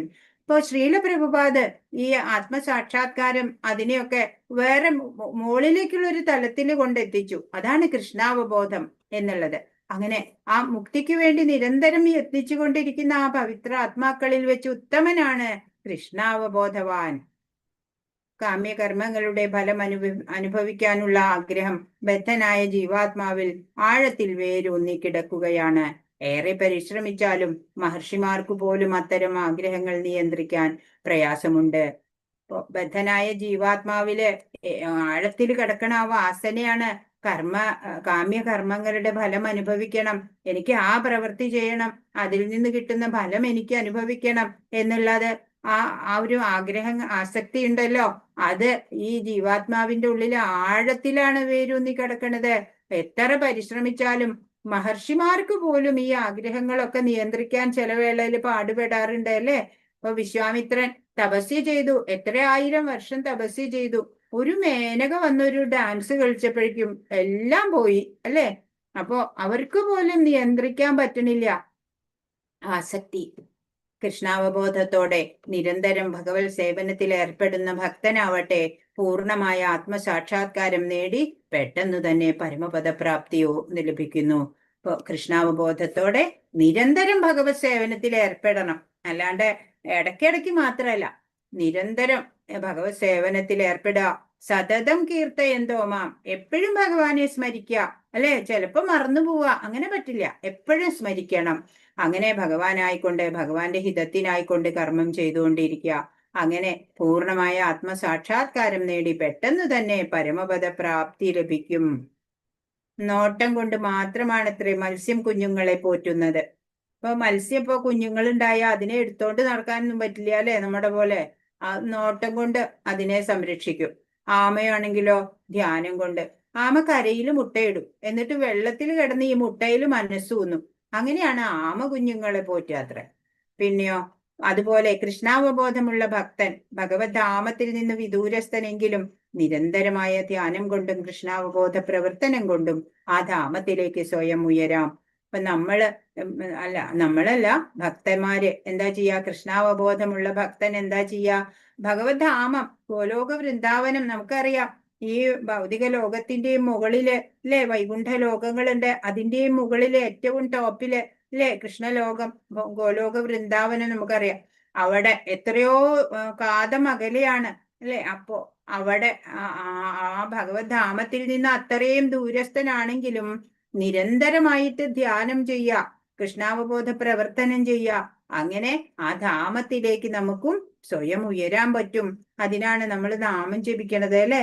ആ നാമത്തിന്റെ ശബ്ദവീജികൾ ഇങ്ങനെ പോയി അത് ഈ ഭൗതിക ലോകത്തിന്റെ പുറന്തോട് തുളച്ചിട്ട് ഇങ്ങനെ പരവ്യോമത്തിലേക്ക് പോയി വീണ്ടും വൈകുണ്ഠ ലോകങ്ങളിലൂടെ സഞ്ചരിച്ച് ഏറ്റവും മുകളിലുള്ള ആ കൃഷ്ണലോകത്തിലെ ആ ഭഗവാന്റെ പാതാര വിന്ദങ്ങളെ തൊടണം.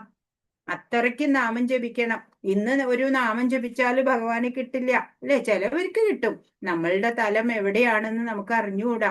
നമ്മൾ ചിലപ്പോ ലോവർ ലെവലിലായിരിക്കാം. അപ്പൊ നമ്മൾ കുറെ കാലം ഈ ജന്മം മതിയോന്ന് അറിയില്ല. എത്ര ജന്മം നാമം ജപിക്കണം നമുക്ക് അവിടെ എത്താന്ന് അറിഞ്ഞുകൂടാ.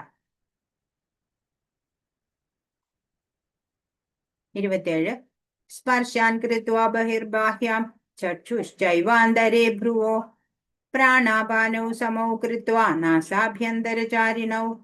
28 യേതേന്ദ്രിയ മനോബുദ്ധിർ മുനിർ മോക്ഷപരായണ വിഗതേച്ഛാഭയക്രോധോ യസദാ മുക്ത ഏവ സ. ബാഹ്യ വിഷയങ്ങളെയെല്ലാം നിരോധിച്ചും പുരികങ്ങൾക്കിടയിൽ ദൃഷ്ടി ഉറപ്പിച്ചും ശ്വാസോച്ഛ്വാസങ്ങളെ നാസാദ്വാരങ്ങളിൽ സമനിലയിൽ നിർത്തിയും ഇന്ദ്രിയങ്ങളെയും മനസ്സിനെയും ബുദ്ധിയെയും നിയന്ത്രിച്ച് മുക്തി ലക്ഷ്യമാക്കിയ യോഗി രാഗദ്വേഷങ്ങളിൽ നിന്നും ഭയത്തിൽ നിന്നും മോചനം നേടുന്നു. സദാ ഇതേ അവസ്ഥയിൽ പുലരുന്ന അയാൾ മുക്തനാണ്. അപ്പൊ എങ്ങനെയാണ് ഈ ആണ് എന്ന് അറിയണേ? ബാഹ്യ വിഷയങ്ങളെ ഒക്കെ നിരോധിക്കുക, ഇന്ദ്രിയ വിഷയങ്ങളെ ഒക്കെ നിരോധിക്കുക. എന്നിട്ടോ പുരികങ്ങൾക്കിടയിൽ ദൃഷ്ടി ഉറപ്പിക്കുക. ഈ നെറ്റിയുടെ ഇവിടെ എങ്ങനെ ഉണ്ടല്ലോ, അവിടെ ഇങ്ങനെ ദൃഷ്ടി ഉറപ്പിക്കണമെന്ന്. അത് ഒക്കെ ഓരോ ഇന്ദ്രിയ നിയന്ത്രണത്തിന് വേണ്ടിയിട്ടൊക്കെയുള്ള ഓരോ യോഗാനുഷ്ഠാനങ്ങളെ പറയാണ്. അങ്ങനെ ശ്വാസോച്ഛ്വാസങ്ങളെ നാസാദ്വാരത്തിലെ സമനിലയിൽ നിർത്തുക, പ്രാണായാമം എന്നൊക്കെ പറയൂ അല്ലെ. അപ്പൊ ഇന്ദ്രിയങ്ങളെയും മനസ്സിനെയും ബുദ്ധിയെയും നിയന്ത്രിക്കാൻ അപ്പൊ സാധിക്കും. അങ്ങനെ മുക്തി ലക്ഷ്യമാക്കിയ യോഗി രാഗം ഉണ്ടാവില്ല, ദോഷം ഉണ്ടാവില്ല അല്ലെ, ഒന്നിനോട് പ്രിയം ഒന്നിനോട് അപ്രിയം അങ്ങനെ ഒന്നും ഉണ്ടാവില്ല. ഭയത്തിൽ നിന്നും എല്ലാം മോചനം നേടും. എന്നിട്ടോ സദാ ഈ അവസ്ഥയിൽ പുലരുന്ന അയാള് മുക്തനാണ് എന്നാണ്. യമം, നിയമം, ആസനം, പ്രാണായാമം, പ്രത്യാഹാരം, ധാരണ, ധ്യാനം, സമാധി എന്നിങ്ങനെ 8 വിഭാഗങ്ങൾ ഉൾപ്പെടുന്നതാണ് അഷ്ടാംഗ യോഗ. യോഗചര്യ, യോഗ സിദ്ധാന്തങ്ങളെ പ്രവൃത്തിയിൽ വരുത്താൻ ഏറ്റവും എളുപ്പമുള്ള വഴി കൃഷ്ണാവബോധത്തിൻ്റെതാണ്. യോഗ സിദ്ധാന്തങ്ങളെയൊക്കെ പ്രവൃത്തിയിൽ കൊണ്ടുവരാനുള്ള എളുപ്പ വഴിയാണ് കൃഷ്ണാവബോധം. കൃഷ്ണാവബോധം ഉദിച്ച ഒരാൾ സദാ ഭക്തിപൂർവമായ സേവനത്തിൽ ഏർപ്പെട്ടുകൊണ്ടിരിക്കയാൽ മറ്റു വിഷയങ്ങളിൽ ഇന്ദ്രിയങ്ങളെ വ്യാപരിപ്പിച്ച അപകട സാധ്യത ഉണ്ടാക്കുന്നില്ല. ഇപ്പൊ കൃഷ്ണാവബോധത്തില് നിരന്തരം ഭക്തി സേവനാണ് ചെയ്യുന്നത്. ഒരു നിമിഷം പോലും ഭഗവാനെ മറക്കണില്ല. അങ്ങനെയുള്ള ഒരാള് മറ്റു വിഷയങ്ങളിലൊക്കെ ഇന്ദ്രിയങ്ങളെ വ്യാപരിപ്പിച്ചുകൊണ്ട് നടക്കുന്ന ആൾക്കാരുണ്ടല്ലോ, അവർക്ക് അപകട സാധ്യതയാണ് അല്ലെ, കർമ്മഫലാണ്. അങ്ങനെയുള്ള ഇത് കൃഷ്ണാവബോധത്തിലുള്ള ആൾക്ക് അങ്ങനെയുള്ള അപകടം വരില്ല, അപകട സാധ്യത അങ്ങനെ ഉണ്ടാകുന്നില്ല. ഇപ്പൊ ഇന്ദ്രിയ നിയന്ത്രണം വേണം, എന്നിട്ട് ഭഗവാനെ കുറിച്ചിട്ട് ജ്ഞാനം നേടണം, എന്നിട്ട് ഭഗവാൻ ആത്മാരാമനാവണം അല്ലെ, ഇന്ദ്രിയാരാമനാവരുത്. അങ്ങനെ ആത്മാരാമനായിട്ട് ആത്മാവിൽ തന്നെ സുഖശാന്തി കണ്ടെത്തിയിട്ട് അങ്ങനെ ഭഗവാനെ കൃഷ്ണാവബോധത്തിലേക്ക് ഉയർന്ന് ഭഗവത് സേവന നിരതരാവുക.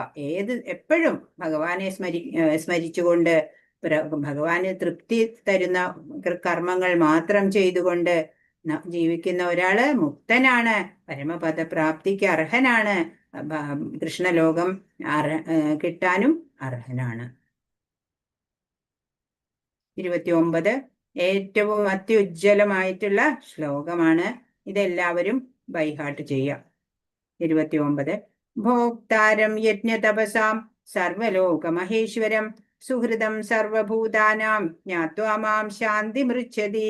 യജ്ഞങ്ങളുടെയും തപസ്സുകളുടെയും ഭോക്താവും ദേവന്മാരുടെയും സർവലോകങ്ങളുടെയും അധിപനും എല്ലാ ജീവികളുടെയും സുഹൃത്തും അഭ്യുദയകാംക്ഷിയുമാണ് ഞാനെന്ന് മനസ്സിലാക്കിയ തികഞ്ഞ കൃഷ്ണാവബോധമുള്ള വ്യക്തി ഭൗതിക ക്ലേശങ്ങൾ ഒഴിഞ്ഞ് ശാന്തി നേടുന്നു. ഭഗവാനെ കുറിച്ച് എന്തൊക്കെ മനസ്സിലാക്കണം നമ്മള്? എല്ലാ യജ്ഞങ്ങളുടെയും തപസ്സുകളുടെയും ഭോക്താവ് ഭഗവാനാണ്. ദേവന്മാരുടെയും സർവ്വലോകങ്ങളുടെയും അധിപനാരാ? ഭഗവാനാണ്.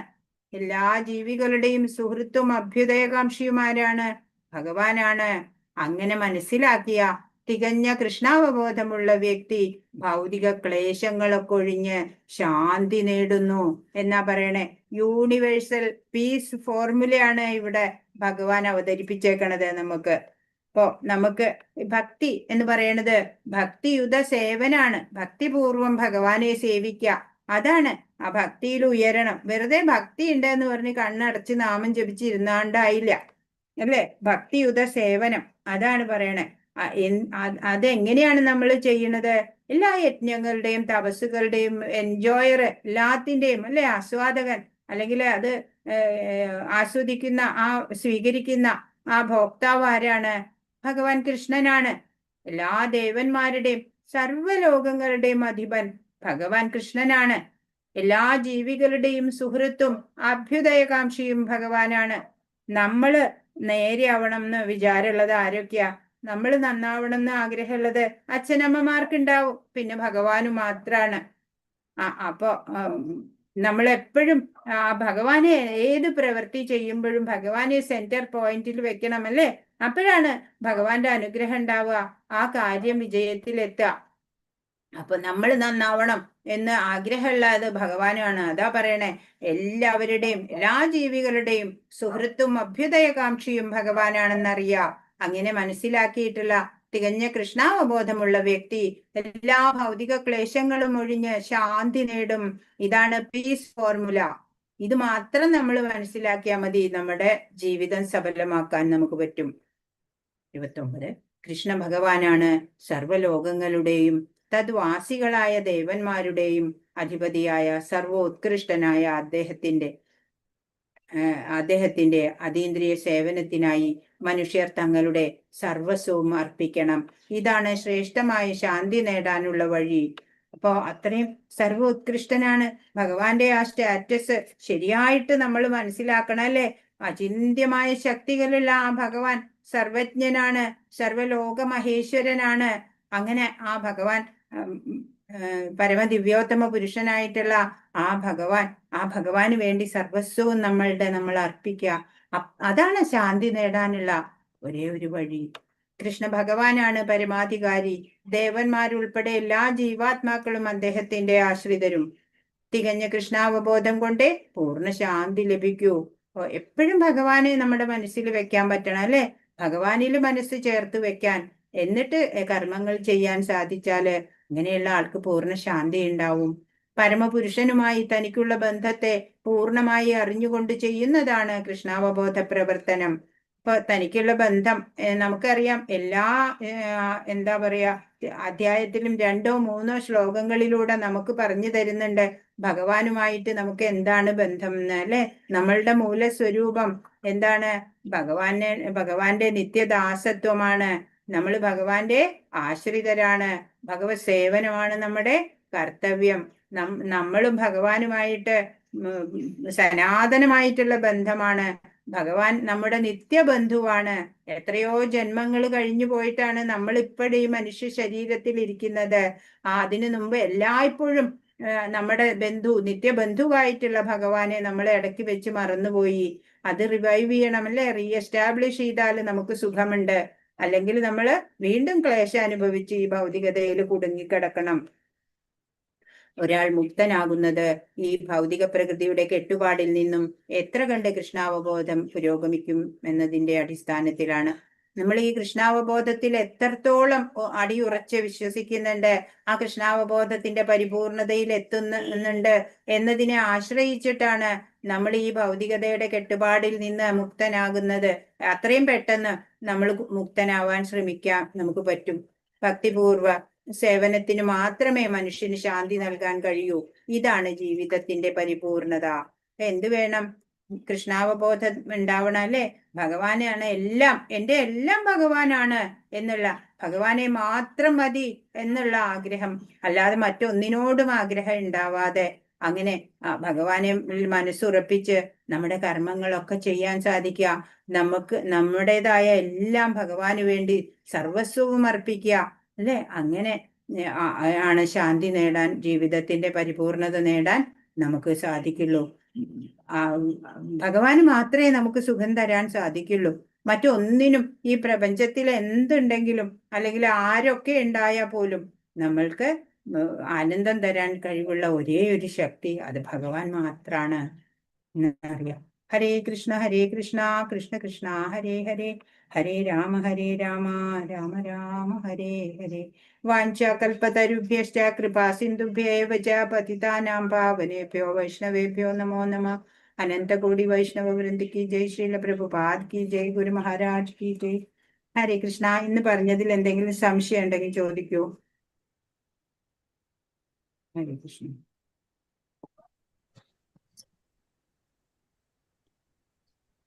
ഹരേ കൃഷ്ണ.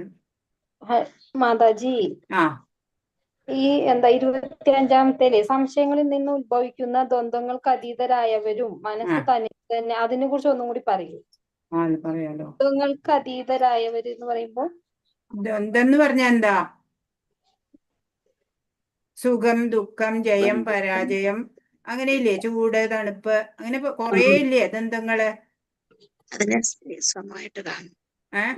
അതിനെല്ലാം സമമായിട്ട് കാണണം. അതെ, ആ ദ്വന്ദ്ങ്ങള് അതിനെയൊക്കെ ഒരേമാതിരി നേരിടാം. സുഖം വരും, ദുഃഖം വരും, പലതും വരും അല്ലേ ജീവിതത്തില്. പലതും വരും. അതിനെയൊക്കെ നമ്മള് സമഭാവനയോടെ അതിനെ അംഗീകരിക്കാൻ പറ്റണം.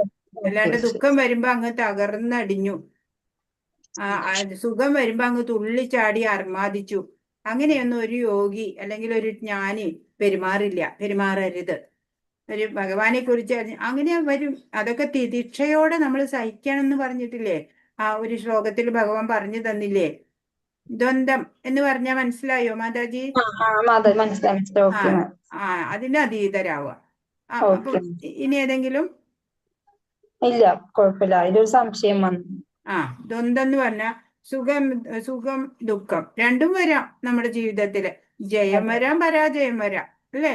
അതുപോലെ ചിലപ്പോ നമ്മളെ സ്തുതിച്ച് സംസാരിക്കും ആളുകള്, ചിലപ്പോഴോ നമ്മളെ നിന്ദിക്കും. എല്ലാം ഒരേപോലെ എടുക്കാൻ നമുക്ക് സാധിക്കണം. അങ്ങനെയുള്ള ആള് ദ്വന്ദ്വാതീതൻ. ഇനി എന്തെങ്കിലും?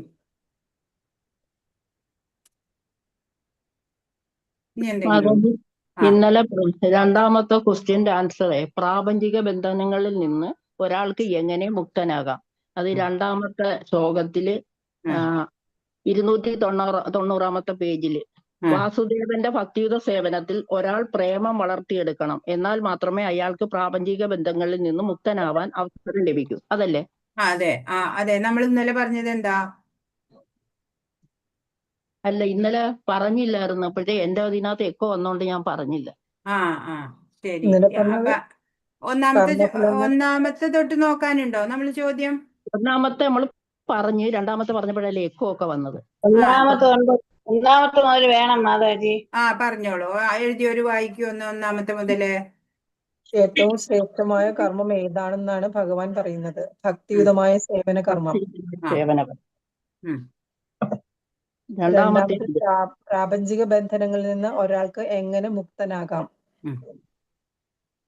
വാസുദേവന്റെ ഭക്തിയുത സേവനത്തിൽ ഒരാൾ പ്രേമം വളർത്തിയെടുക്കണം, എന്നാൽ മാത്രമേ അയാൾക്ക് പ്രാപഞ്ചിക ബന്ധനങ്ങളിൽ നിന്ന് മുക്തനാവാൻ അവസരം ലഭിക്കൂ. അത് രണ്ടാമത്തെ ശ്ലോകത്തിൽ 290 പേജില് ആദ്യത്തെ പാരഗ്രാഫ്, ലാസ്റ്റ് സെന്റൻസ്. അത് എല്ലാവരുടെയും കയ്യിലുള്ള ബുക്കുകൾ വേറെ ആയിരിക്കും. അപ്പൊ ശ്ലോകത്തിന്റെ നമ്പർ പറഞ്ഞാൽ മതിയാകും.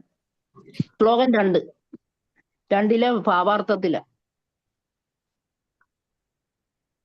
കർമ്മഫലങ്ങൾ ആഗ്രഹിക്കുകയോ വെറുക്കുകയോ ചെയ്യാത്ത ആൾ ദ്വന്ദ്ങ്ങളിൽ നിന്ന് ഒഴിഞ്ഞ് എളുപ്പത്തിൽ ഭൗതിക ബന്ധത്തിൽ നിന്ന് മുക്തനാകുന്നു. അത് പറ്റുമോ? ഞാൻ അങ്ങനെ എഴുതിയേക്കുന്നത്.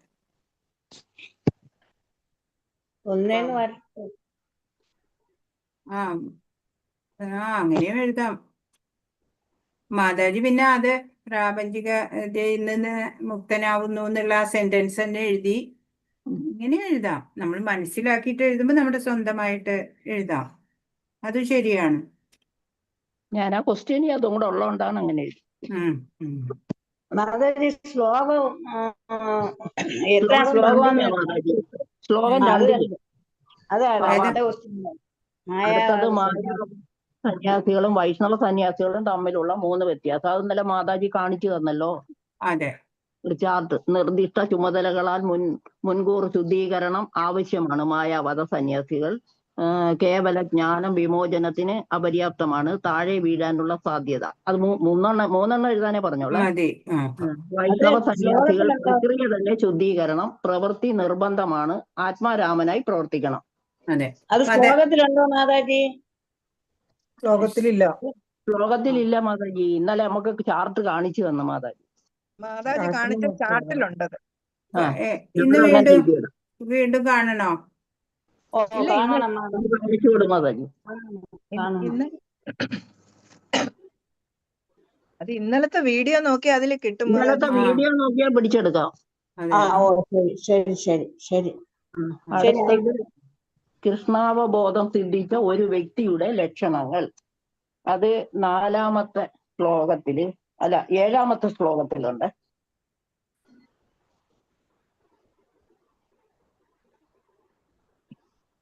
ഏഴാമത്തെ ശ്ലോകത്തില് ഭാവാർത്ഥം. കൃഷ്ണാവബോധത്തിലൂടെ മുക്തിയുടെ പാതയിൽ നീങ്ങുന്ന ഒരാൾ എല്ലാവർക്കും പ്രിയപ്പെട്ടവൻ അത്രേ. എല്ലാ ജീവജാലങ്ങളെയും അയാൾ സ്നേഹിക്കുന്നു. അയാളുടെ കൃഷ്ണാവബോധമാണ് ഇതിന് കാരണം. ഏതൊരു ജീവനെയും കൃഷ്ണനിൽ നിന്ന് വേർപെടുത്തി കരുതാൻ അങ്ങനെയുള്ള ഒരാൾക്ക് കഴിയുകയില്ല. ഇത്രയും പോരെ മാതാജി? മതി. മാതാജി, ആനന്ദത്തിൽ ആഹ്ലാദിക്കുന്നില്ല, ആനന്ദകരമല്ലാത്തവയിൽ ദുഃഖിക്കുന്നില്ല, അതൊക്കെയോ? അതും അതിനെ പെടും. ഞാൻ മാതാജി എഴുതിയിരുന്ന വായിക്കും. സ്ഥിരബുദ്ധിയോടെ അവബോധം. അസംഭ്രാന്തനായി ആ ദൈവശാസ്ത്രജ്ഞാനിയായി അതെ, ജീവിക്കുന്നവർ ഭൗതികതയിൽ തന്നെ ആനന്ദം. ശരീരവും താനും ഒന്നാണെന്നുള്ള മിഥ്യാബോധം ഉണ്ടാവുന്നില്ല. ഭഗവാന്റെ അംശമാണ് താനെന്ന് അയാൾക്കറിയാം. ഉം. മാതാജി ഞാൻ എഴുതിയതൊന്ന് വായിച്ചോട്ടെ. വായിച്ചു വേണം. കൃഷ്ണാവബോധം സിദ്ധിച്ച ഒരു വ്യക്തിയെ കർത്താവ്, കർമ്മം, അവസ്ഥ, പ്രയത്നം, ഭാഗ്യം എന്നീ 5 കാര്യങ്ങളെ ആശ്രയിച്ചു നിൽക്കുന്ന യാതൊരു പ്രവർത്തനവും ബാധിക്കുന്നില്ല. താൻ ഭഗവാന്റെ ദാസനാണെന്നുള്ള അറിവും ഭഗവത് സേവനമല്ലാതെ മറ്റൊന്നും ചെയ്യാൻ കഴിയുന്നില്ല എന്നുള്ള വിചാരവുമാണ് കൃഷ്ണാവബോധം സിദ്ധിച്ച ഒരു വ്യക്തിയുടെ ലക്ഷണങ്ങൾ. അങ്ങനെ ആയാലും ശരിയാവോ മാതാജി? എല്ലാം ഒന്ന് തന്നെയാ, വേറെ വാക്കുകൾ ഉണ്ടെന്നേ ഉള്ളൂ അല്ലെ. ഞാൻ എഴുതിയും കൂടെ വായിക്കാം. കൃഷ്ണാവബോധം സിദ്ധിച്ച ആൾ ഫലങ്ങളെല്ലാം ഭഗവാന് സമർപ്പിച്ചുകൊണ്ട് കർമ്മം ചെയ്യുകയാൽ സമ്പൂർണ്ണ സമാധാനം നേടുന്നു. അയാൾ എല്ലാവർക്കും പ്രിയങ്കരനായിരിക്കും, എല്ലാവരെയും സ്നേഹിക്കും, എല്ലാറ്റിനെയും ഒന്നായി കാണും. പ്രവർത്തിച്ചുകൊണ്ടേയിരുന്നാലും യാതൊരു കർമ്മവും അദ്ദേഹത്തെ ബാധിക്കുകയില്ല.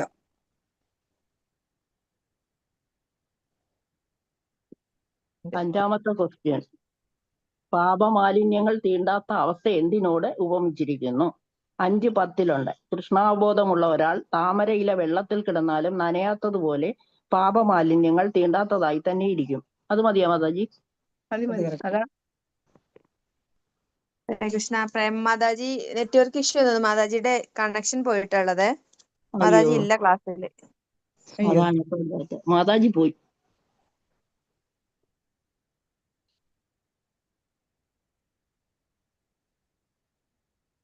അടുത്ത ക്വസ്റ്റ്യൻ വായിച്ചാലോ? അടുത്ത ക്വസ്റ്റ്യൻ വായിക്കാം. ഉണ്ടോ? എഴുതിയവര് വായിച്ചോളൂ മാതാജി. മാതാജി വരുന്നുണ്ടെങ്കിൽ അപ്പൊ നോക്കാം. ഇത് 5ാമത്തെ ക്വസ്റ്റ്യൻ മനസ്സിലായോ? പാപമാലിന്യങ്ങൾ തീണ്ടാത്ത അവസ്ഥ എന്തിനോട് ഉപമിച്ചിരിക്കുന്നു? കൃഷ്ണാവബോധം ഉള്ള ഒരാൾ താമരയിലെ വെള്ളത്തിൽ കിടന്നാലും നനയാത്തതുപോലെ പാപമാലിന്യങ്ങൾ തീണ്ടാത്തതായി തന്നെ ഇരിക്കും. ഇനി 6ാമത്തത്. ഒരു വ്യക്തിക്ക് പരിപൂർണ ജ്ഞാനത്താൽ സംശയങ്ങൾ ഒഴിഞ്ഞ് മുക്തിമാർഗത്തിൽ മുന്നേറാൻ സാധിക്കുന്നത് എപ്പോൾ? 5:17 ബുദ്ധിയും മനസ്സും വിശ്വാസവും ആശ്രയവുമെല്ലാം പരമ്പൊരുളിൽ ഉറപ്പിച്ചു നിർത്തുമ്പോൾ പരിപൂർണ ജ്ഞാനത്താൽ സംശയങ്ങൾ ഒഴിഞ്ഞ് മുക്തിമാർഗത്തിൽ മുന്നേറാൻ സാധിക്കുന്നു. ഇനി 7ാമത്തെ 5:22 മനുഷ്യവർഗത്തിന് ക്ലേശങ്ങൾ അനുഭവിക്കേണ്ടി വരുന്നത് എപ്പോൾ? ഒരാൾ എത്രയും കൂടുതൽ ഭൗതിക സുഖാസക്തനാണോ അത്രയും കൂടുതൽ ഭൗതിക ക്ലേശങ്ങൾക്ക് ഇരയായി തീരും. 7ാമത്തെ. ഇനി 8 ബ്രഹ്മനിർവാണം പോകുന്നത്. സാധിക്കുന്നത് അത് 25 അല്ലേ? അതല്ലേ? സംശയങ്ങളിൽ നിന്ന് ഉത്ഭവിക്കുന്ന ദ്വന്ദ്ങ്ങൾക്ക് അതീതരായവരും മനസ്സ് തന്നിൽ തന്നെ വ്യാപരിക്കുന്നവരും എപ്പോഴും സകല ജീവജാലങ്ങളുടെയും ക്ഷേമൈശ്വര്യ പ്രവർത്തനങ്ങളിൽ തിരക്കിട്ട് പ്രവർത്തിച്ചുകൊണ്ടിരിക്കുന്നവരും സർവ്വപാപങ്ങളിൽ നിന്നും മോചനം നേടിയവരുമായിട്ടുള്ളവർ ബ്രഹ്മനിർവാണം പോകുന്നു. പിന്നെ